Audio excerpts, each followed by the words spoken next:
Yesus kami mengucap syukur. Amin. Shalom saudara-saudara sekalian, sebelum kita mendengarkan firman Tuhan, mari kita bersatu di dalam doa terlebih dahulu. Bapa di surga, di dalam nama Tuhan Yesus Kristus, terima kasih Tuhan untuk kesempatan hari Minggu yang luar biasa ini. Kami boleh masuk dalam hadirat-Mu, mendengarkan kebenaran firman-Mu. Oleh karena itu Roh Kudus, kuasailah kami semua, supaya kami mengerti Tuhan, apa yang Engkau kehendaki untuk kami lakukan di dalam kehidupan kami. Terima kasih Bapa di surga, terima kasih Tuhan Yesus, terima kasih Roh Kudus. Kami siap untuk menerima kebenaran firman-Mu hanya di dalam nama Yesus Kristus. Haleluya. Amin. Shalom Bapak-Bapak dan Ibu-Ibu sekalian, saudara-saudara dimanapun Anda berada beribadah online pada hari ini. Kita tahu pesan Tuhan sebagaimana yang sudah disampaikan melalui Bapak Gembala kita, Pendeta Dr. Insinyur Niko Nyoto Raharjo, adalah bahwa kita harus memperhatikan apa yang kita ucapkan melalui mulut kita. Bukanlah suatu kebetulan bahwa secara kalender Ibrani pun kita sedang memasuki suatu tahun, suatu masa di mana kita sangat perlu memperhatikan apa yang kita ucapkan, apa yang kita perkatakan. Kenapa Bapak Ibu Saudara sekalian? Karena pada dasarnya apa yang terjadi dalam kehidupan kita sehari-hari, bahkan di dalam sejarah manusia, itu semua sangat ditentukan dengan apa yang diucapkan oleh orang-orang, oleh tokoh-tokoh, oleh para pemimpin-pemimpin, dan rakyat yang ada dimanapun mereka berada. Bapak Ibu Saudara, kalau kita mengambil waktu sejenak, kita lihat peradaban manusia ya itu dibentuk dari ide-ide yang kemudian dituangkan dalam kata-kata baik secara lisan maupun tulisan ya. Kenapa hal itu bisa mengubahkan suatu bangsa dan peradaban dunia? Kenapa? Karena ide dan pemikiran yang tidak dituangkan dalam bentuk lisan atau tulisan itu hanyalah menjadi sesuatu yang gak ada gunanya. Tetapi ketika ide dan pemikiran itu dituangkan di dalam perkataan, dituangkan dalam sesuatu yang disampaikan secara lisan maupun tulisan, maka ide-ide dan pemikiran yang luar biasa itu mengubahkan kehidupan masyarakat dan bangsa-bangsa.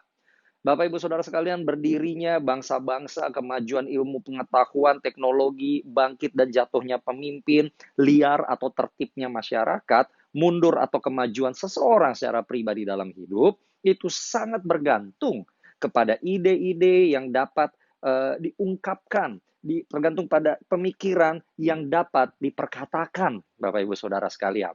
Nah, ketika saya berbicara mengenai ide dan pemikiran dan itu diperkatakan, Bapak Ibu Saudara sekalian jangan hanya menganggapnya itu adalah bahasa yang kita pergunakan sehari-hari. Tetapi faktanya Bapak Ibu Saudara sekalian, apapun yang kita komunikasikan, termasuk konstansa dalam ilmu pengetahuan, contohnya rumus-rumus matematika, fisika, kimia, dan yang lain-lain Bapak Ibu Saudara, itu semua adalah hasil dari pemikiran yang kemudian dituangkan dalam bentuk tulisan maupun juga dalam penjelasan lisan. Jadi sangat menarik sekali Bapak Ibu Saudara bahwa kehidupan manusia di atas muka bumi ini sangat ditentukan dengan apa yang kita perkatakan, ya, baik secara masyarakat secara umum maupun kita secara pribadi. Dan apabila ide dan pemikiran yang diucapkan ini, yang disampaikan secara lisan maupun tulisan ini, Bapak Ibu Saudara, itu ternyata berdampak, itu adalah sesuatu yang positif, maka orang yang mengutarakannya, orang yang memperbincangkannya, orang yang menyampaikannya, dia akan mendapatkan hal-hal yang luar biasa juga. Ya, kita tahu Bapak Ibu Saudara sekalian, orang kalau ngomongnya salah, ya dia juga akan menuai hasil yang salah. Tapi orang kalau berbicaranya benar, maka dia juga akan menerima hasil yang benar. Dan prinsip ini Bapak Ibu Saudara berlaku kepada semua orang, tidak peduli agama atau imannya. Inilah yang sesuatu saya katakan sebagai common grace, kasih karunia yang Allah berikan kepada semua orang di atas muka bumi ini, terlepas orang percaya kepadanya atau tidak. Siapa yang berkata-kata dengan baik, dia akan menuai dari hasil perkataan yang baik itu. Tapi barang siapa yang tidak mengatakan hal-hal yang baik, dia juga akan menuai dari perkataan-perkataan yang tidak baik itu. Makanya Bapak Ibu Saudara sekalian, kita tidak usah bingung kalau kemudian kita melihat kok ada orang yang mungkin tidak percaya kepada Tuhan Yesus, bahkan mungkin menentang Tuhan Yesus, tetapi dia sukses dalam hidup, dia sangat diberkati dalam hidupnya. Bapak Ibu Saudara dengarkan baik-baik, Tuhan sudah memberikan sesuatu yang disebut dengan common grace. Siapa yang berkata-kata baik akan menuai baik, siapa yang bekerja keras akan mendapatkan upahnya. Itu berlaku untuk Semua orang, Bapak Ibu Saudara sekalian. Oleh karena itu, terlebih kita sebagai pengikut-pengikut Tuhan, saya percaya justru kita harus melakukan lebih lagi. Kita harus benar-benar memperhatikan perkataan kita, ucapan kita, apa yang keluar dari mulut kita ini harus kita perhatikan. Kenapa? Hari ini saya mau menyampaikan bahwa perkataan kita akan menentukan kehidupan kita. Sekali lagi, perkataan kita akan menentukan kehidupan kita. Your words, your world. Perkataanmu akan menjadi duniamu. Nah, Bapak Ibu Saudara sekalian, kalau kita lihat di dalam Alkitab, Bapak Ibu Saudara sekalian, sejarah peradaban alam semesta ini dimulai dengan ayat yang luar biasa. Kejadian 1 ayat 1 sampai 3. Pada mulanya Allah menciptakan langit dan bumi. Jadi ketika dunia ini diciptakan, dimulai dari Allah sendiri. Dimulai dari Tuhan sendiri yang memiliki ide dan pemikiran bagaimana alam semesta ini bentuknya, isinya, dan bahkan kita yang hidup di dalamnya itu dimulai dari ide dan pemikiran Tuhan dulu. Ya, jadi itu semua dimulai dari ide dan pemikiran. Nah, ketika Tuhan sudah memiliki rencana ini, barulah Dia berfirman, Bapak Ibu Saudara sekalian, alam semesta terjadi, lalu dibuat terjadilah terang dan seterusnya kita bisa baca di dalam Kejadian 1, Bapak Ibu Saudara sekalian. Nah, jadi Bapak Ibu Saudara sekalian lagi, sebelum kita mengucapkan sesuatu, maka itu harus muncul dari ide dan pemikiran yang berasal dalam diri kita. Nah, Bapak Ibu Saudara sekalian, di era pandemi COVID-19 yang sudah terjadi dan dialami oleh dunia sejak akhir tahun 2019 dan Indonesia sejak Maret sampai bulan ini, kita sudah berbulan-bulan di dalam situasi ini, Bapak Ibu Saudara sekalian, maka keadaan ini memaksa kita untuk banyak masuk ke dalam dunia internet. Ibadah-ibadah gereja, sekolah-sekolah, pekerjaan, banyak yang masuk ke dalam internet. Dan kita sedang melihat selama periode ini, Bapak Ibu Saudara, akibat penggunaan internet yang cukup tinggi, maka sekarang kita bisa melihat ada suatu tren di mana orang-orang nampaknya entah sangat memperhatikan kata-katanya atau seenaknya saja berkata-kata di dalam dunia maya. Ada orang-orang yang tetap menjaga perkataannya baik, ada yang memberikan komentar-komentar, memberikan tanggapan, yang kok rasanya malah membuat hati itu tidak sampai sejahtera, Bapak Ibu Saudara, ya. Nah, oleh karena itu, Bapak Ibu Saudara, saya percaya justru di tahun yang digambarkan dengan mulut ini, dan juga kita sedang di dalam banyak penggunaan online, media massa, dan yang lain-lain, Bapak Ibu Saudara, kita justru harus belajar lebih lagi mengenai yang namanya menjaga perkataan ini, Bapak Ibu Saudara sekalian. Alkitab menggunakan kata lidah, mulut, bibir, itu banyak sekali. Dan bahkan mungkin ini adalah suatu metafora pengandaian yang paling banyak digunakan di dalam Alkitab. Nah, Bapak Ibu Saudara sekalian, bagaimana sih cara kenapa hal ini penting? Nanti kita akan melihat bagaimana caranya supaya supaya apa yang keluar dari mulut kita itu berasal dari ide dan bagaimana cara mendapatkan ide dan pemikiran yang baik, ya. Tetapi sekarang mari kita lihat pada hari ini, Bapak Ibu Saudara sekalian, ya, kenapa kita perlu untuk memperhatikan perkataan kita. 4 hal, Bapak Ibu Saudara sekalian. Yang pertama, ya, perkataan kita akan mengungkapkan karakter kita. Perkataan kita akan mengungkapkan karakter kita. Mari kita buka Alkitab kita, yaitu dari Matius 12 ayat 37. Matius 12 ayat 37, dikatakan di sana, karena menurut ucapanmu engkau akan dibenarkan, dan menurut ucapanmu pula engkau akan dihukum.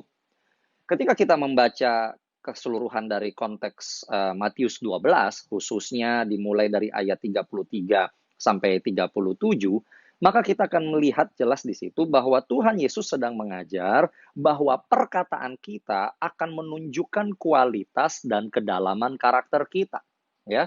Jadi karakter kita ini akan terungkap, Bapak Ibu Saudara, dari kata-kata yang kita ucapkan. Bagaimana kita menggunakan kata-kata kita saat kita berinteraksi dengan orang lain, bagaimana saat kita menyampaikan ide dan pemikiran, dan apa yang ada di dalam diri kita itu, karakter kita yang terdalam itu akan terungkap di dalam kata-kata yang kita ucapkan.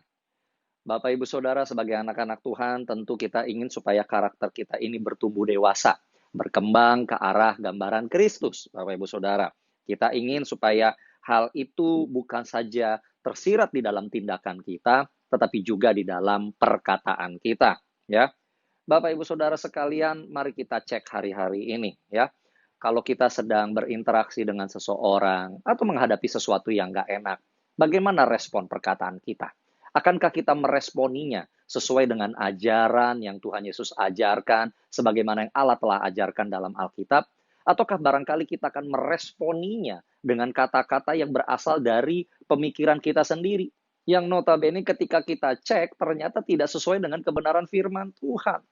Bapak Ibu Saudara sekalian, dengarkan baik-baik di dalam Matius 12 ayat 33-37, Tuhan bahkan berkata adalah kita bisa menilai pohon itu dari buahnya, ya. Kita bisa menilai pohon dari buahnya. Dan itu artinya apa, Bapak Ibu Saudara? Sama. Demikian juga kita akan dinilai, Bapak Ibu Saudara, dari perkataan kita. Apakah perkataan kita ini mengeluarkan buah-buah yang baik? Atau sebaliknya, buah-buah yang busuk, Bapak Ibu Saudara sekalian. Itu akan menunjukkan karakter kita. Dan dengarkan baik-baik Bapak Ibu Saudara sekalian, apa yang kita ucapkan artinya itu yang kita percayai, itu yang ada di dalam kedalaman hati kita, itulah yang ada di dalam pikiran kita. Pertanyaannya, siapa yang ada dalam hati kita? Siapa yang ada di dalam pikiran kita? Hati-hati Bapak Ibu Saudara, dari perkataanmu, maka akan terungkaplah karaktermu yang sesungguhnya. Yang kedua Bapak Ibu Saudara sekalian, perkataan kita akan menunjukkan identitas kita. Sekali lagi, perkataan kita akan menunjukkan identitas kita. Mari kita lihat ayatnya di dalam Yesaya 50 ayat 4. Yesaya 50 ayat 4 dikatakan di sana, Tuhan Allah telah memberikan kepadaku lidah seorang murid, supaya dengan perkataan aku dapat memberi semangat baru kepada orang yang letih lesu. Setiap pagi ia mempertajam pendengaranku untuk mendengar seperti seorang murid. Bapak Ibu Saudara sekalian, kita semua tentu sadar bahwa sebagai anak-anak Tuhan kita juga artinya harus jadi murid Kristus. Dan murid Kristus artinya apa? Perkataan kita, semangat kita, pendengaran kita harus mencerminkan bahwa kita adalah pengikut Kristus. Yang setuju katakan amin, Bapak Ibu Saudara sekalian. Tetapi seorang murid Kristus artinya apa? Dia melakukan apa yang Tuhan suruh. Dari mana dia tahu apa yang harus dia lakukan? Dia menerima instruksi dari Tuhan. Dia menerima firman Tuhan. Dia percaya bahwa firman itulah yang memerdekakan dia. Dia percaya bahwa firman itulah yang akan membuat hidupnya ini menjadi berjalan dengan baik. Dan kalau engkau adalah seorang murid, tentunya engkau akan percaya bahwa setiap firman dan pengajaran yang berasal daripada firman Tuhan itu sendiri dari Alkitab, itu yang akan membuat kehidupan kita lebih baik. Itulah yang akan membuat identitas kita sebagai murid-murid Kristus nyata dengan jelas. Bapak Ibu Saudara sekalian, dengarkan baik-baik. Saya akan berikan ini dengan pelan-pelan, ya. Apa yang kita ucapkan berdasarkan dari dalam kita atau dari pemikiran kita dalam hati kita, ya. Nah, apa yang ada di dalam kita, apa yang ada di pemikiran kita sangat tergantung dengan apa yang kita masukkan ke dalamnya. Gimana caranya masukin sesuatu ke dalam ini, Pastor? Apa yang kita percaya, itulah yang kita masukkan dalam diri kita. Apa yang kita tidak percaya, tentu tidak mau kita dengar, kita tidak mau pegang. Nah, hari-hari ini, Bapak Ibu Saudara sekalian, mari kita menguji diri kita. Apa yang kita percaya, apa yang kita pegang. Apakah semua firman yang kita dengar di ibadah hari Minggu, yang kita dengar di dalam pertemuan-pertemuan kul, yang kita dapatkan pada waktu kita saat teduh, Bapak Ibu Saudara, apakah kita pegang itu dan masukkan dalam hati kita? Apakah itu menjadi kekuatan dan pertimbangan utama di dalam pemikiran kita?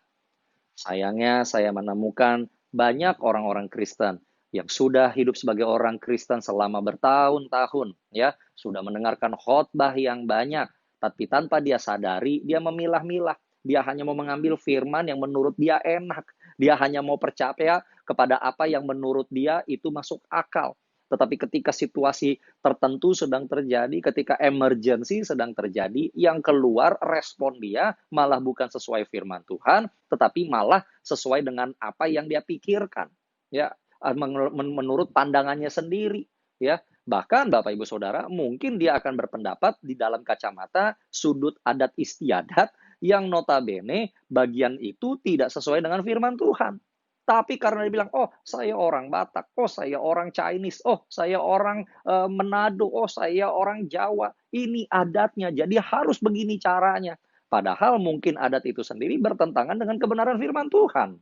Ya kan? Pada saat itulah sebenarnya ditanya, identitas kita yang sejatinya ini siapa? Apakah kita ini pengikut Kristus atau bukan pengikut Kristus? Perkataan kita akan menunjukkan apakah kita ini seorang murid atau tidak. Kalau kita berkata bahwa kita adalah pengikut Kristus, kita adalah orang-orang Kristen, maka sebagai murid-murid Kristus, apa yang keluar dari mulut kita juga adalah pengajaran Kristus, pengajaran Tuhan itu sendiri. Yang setuju, katakan amin. Haleluya. Poin yang ketiga adalah perkataan kita akan menentukan masa depan kita. Sekali lagi, perkataan kita akan menentukan masa depan kita. Mari kita lihat ayatnya di dalam Amsal 18 ayat 20 sampai 21. Dikatakan di sana Amsal 18 ayat 20 sampai 21, perut orang dikenyangkan oleh hasil mulutnya. Ia dikenyangkan oleh hasil bibirnya. Hidup dan mati dikuasai lidah. Siapa suka menggemakannya akan memakan buahnya. Siapapun dari kita tentu tidak akan dapat membantah bahwa kesuksesan di dalam dunia pekerjaan, bahkan pelayanan, dan juga dunia studi belajar mengajar, itu sangat bergantung kepada karakter, kepada identitas seseorang, tetapi juga sangat bergantung kepada apa yang dia lakukan dan apa yang dia perkatakan. Perhatikan saja dua ayat ini, ya, bahwa dikatakan orang itu akan dikenyangkan hasil mulutnya, dia akan dikenyangkan hasil bibirnya. Siapa ada hidup dan mati dikuasai lidah, siapa yang suka menggemakannya, siapa yang mempergunakannya akan memakan buahnya, entahkah itu positif atau negatif.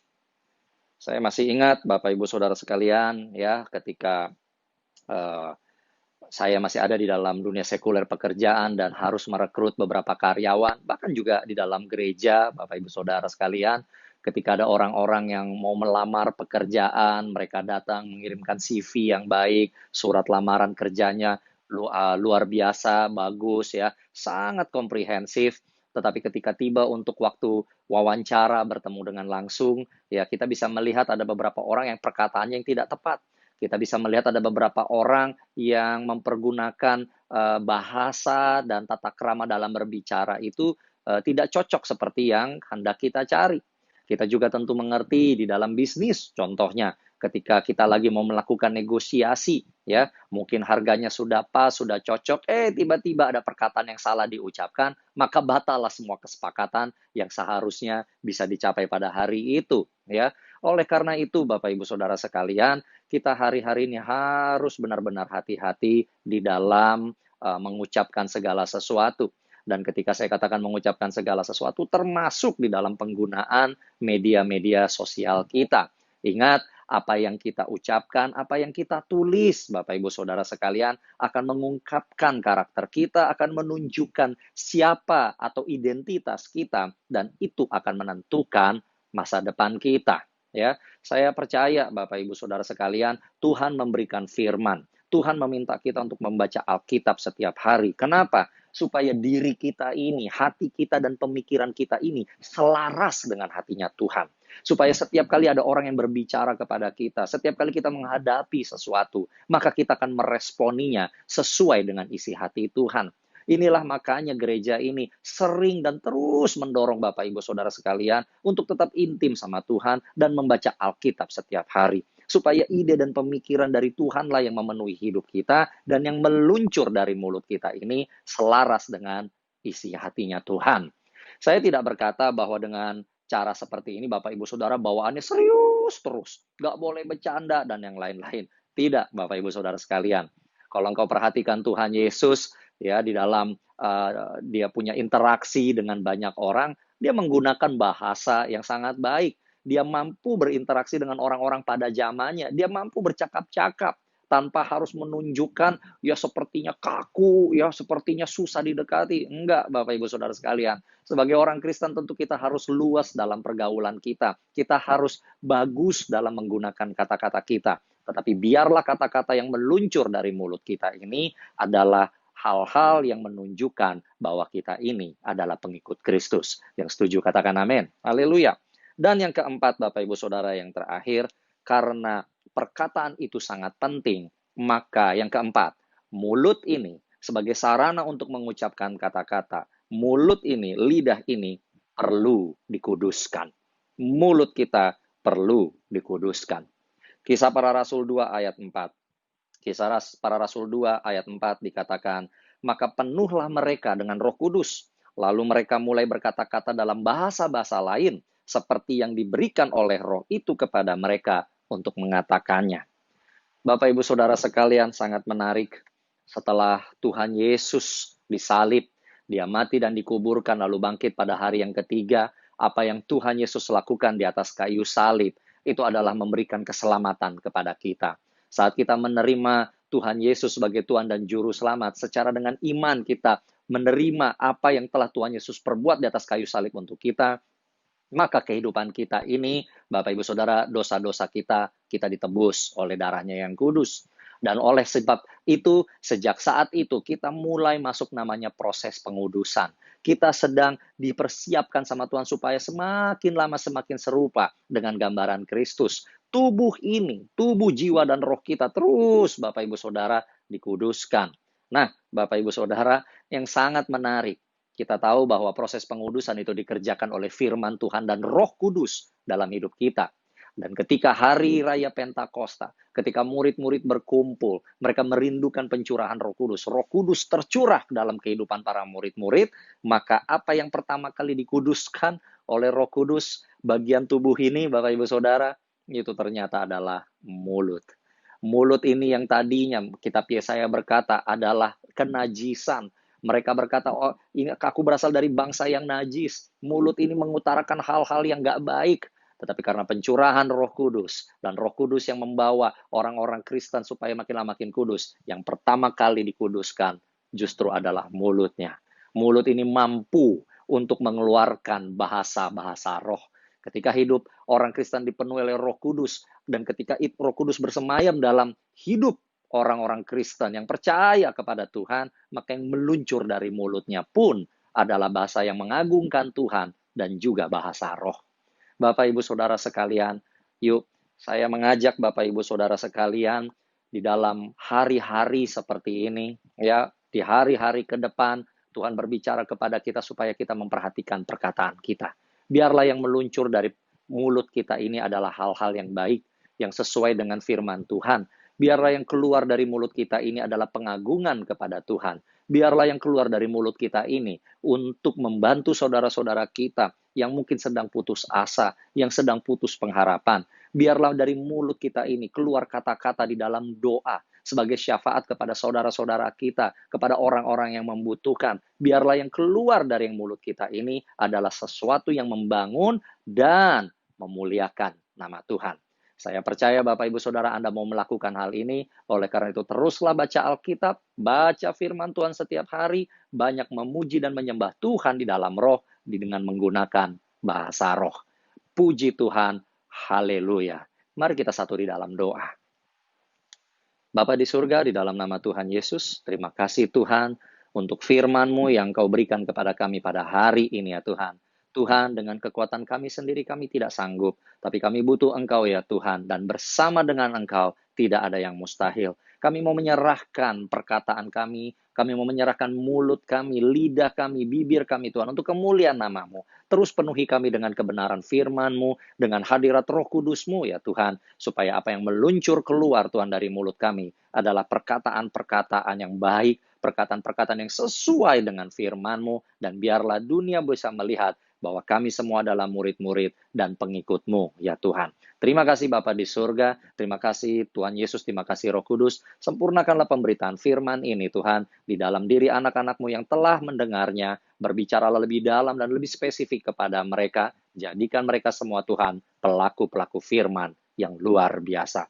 Terima kasih Bapa di surga, Segala hormat, puji, kemuliaan, ucapan syukur kami naikkan kepadamu hanya di dalam nama Yesus Kristus. Haleluya. Amin.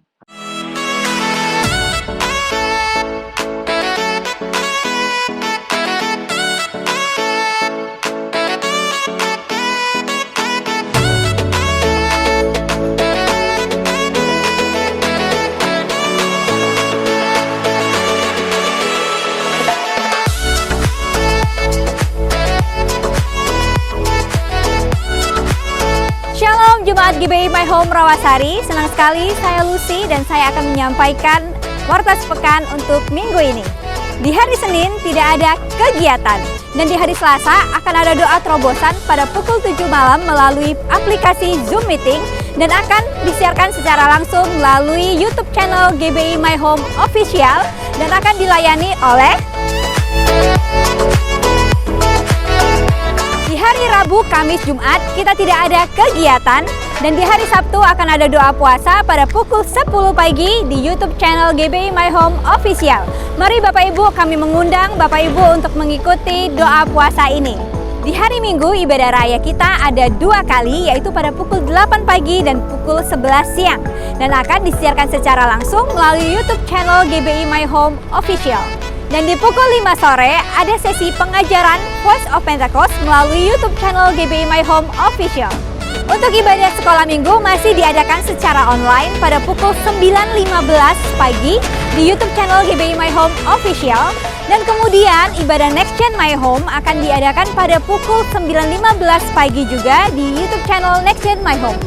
Persembahan online dapat ditransfer melalui rekening gereja di BCA dengan nomor rekening 38014671111 atas nama GBI Rawasari.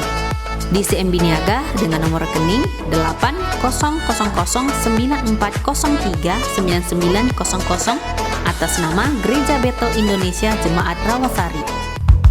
Protokol kesehatan beribadah di GBI My Home Rawasari. Anak-anak, orang sakit, dan orang tua berusia di atas 60 tahun dianjurkan beribadah secara online di rumah masing-masing. Wajib menggunakan masker di area gedung gereja. Bila suhu tubuh di atas 37,5 derajat Celcius, tidak diperkenankan masuk ruang ibadah. Wajib mencuci tangan dengan sabun di tempat yang telah disediakan sebelum memasuki ruang ibadah. Sampaikan shalom dengan senyuman dan salam sehati tanpa berjabat tangan. Tidak bersentuhan fisik dan jaga jarak minimal 1,5 meter. Kapasitas kursi hanya 80 sampai dengan 100 kursi. Daftarkan diri Anda segera ke gembala kul masing-masing. Bagi Bapak Ibu Saudara yang rindu beribadah namun belum terdaftar di dalam kul, dapat menghubungi Ibu Lensi di nomor 0812 707 3728. Klinik Pratama Rumah Sehat Betel, pelayanan 24 jam, poliklinik umum di mana melayani rawat jalan, pemeriksaan kehamilan, pemeriksaan nifas, poli KIA dan KB, pelayanan apotik serta poli gigi, di mana melayani perawatan gigi, cabut gigi, tambal gigi, scaling gigi.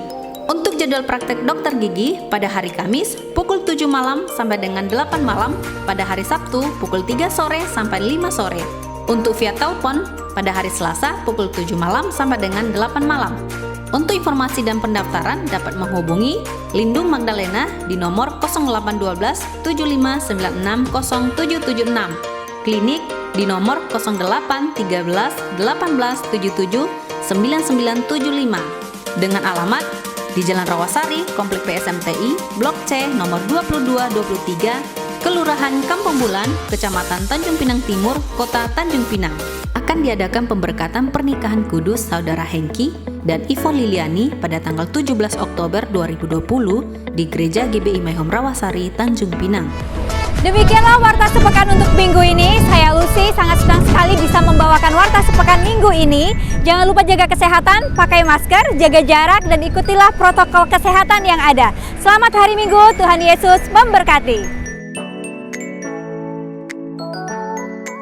Sesuai dengan amanat agung dari Tuhan Yesus Kristus. Karena itu pergilah, jadikanlah keluarga besarmu, orang-orang yang kau kasihi, sahabat-sahabatmu dan rekan-rekan kerjamu, menjadi murid Tuhan Yesus. Bapak, Ibu, Saudara sekalian, terimalah berkat dari Allah Bapa yang Maha Kuasa, kuasa kebangkitan dari Tuhan Yesus Kristus, pertolongan penghiburan Roh Kudus, mulai dari pagi hari ini sampai selama-lamanya. Kita yang percaya sama-sama katakan amin.